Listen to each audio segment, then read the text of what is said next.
2 years ago, my son assaulted my wife. Today, they saw each other again for the first time in over a year. My wife and I have 3 kids, our girl Jordan, 17, and our sons Tom, 20, and Jeff, 16. For the past 6 months, my younger son Jeff has been obsessed with the idea that his mom is favoring our other kids over him. After he told me this, I secretly started watching my wife's behavior with the kids. I noticed she would always ask Jordan and Tom to run errands with her, while Jeff had to ask. She also talked more to the older kids and just seemed to enjoy their company a bit more. Don't get me wrong, she loves Jeff too and enjoys spending time with him, just not as much as the other two. When I asked my wife about this, she said no and reassured me she loves all the kids equally. I asked her to include Jeff more and she promised she would, but he still complained and started to resent her. I suggested therapy but he declined. I continued observing the situation. My wife's favoritism was subtle, in little things that were hard to pinpoint. The big blow-up happened last Sunday when I was at a friend's house. The family had planned a movie marathon weekend together, which was a treasured bonding tradition for us. As you can guess, they started the movies without Jeff again. My wife and the other kids were already watching when he came downstairs. When Jeff saw them watching movies without him, he confronted his mom. According to my daughter, his mom casually dismissed him saying they had just forgotten to tell him. This answer made Jeff snap. He started punching his mom in the face with his bare fists and choked her.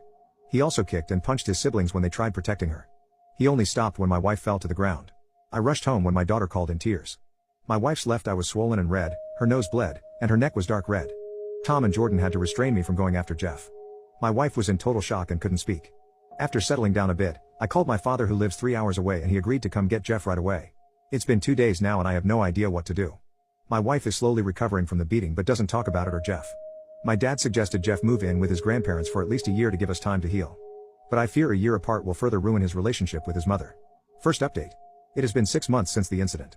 I decided sending Jeff away was best for everyone to heal and regain stability. The time apart has been difficult but necessary. Jeff is living with his grandparents and attending therapy regularly. He has written us heartfelt letters apologizing for his actions that fateful night and expressing deep remorse over hurting his mother and siblings. I can tell he has done much self-reflection.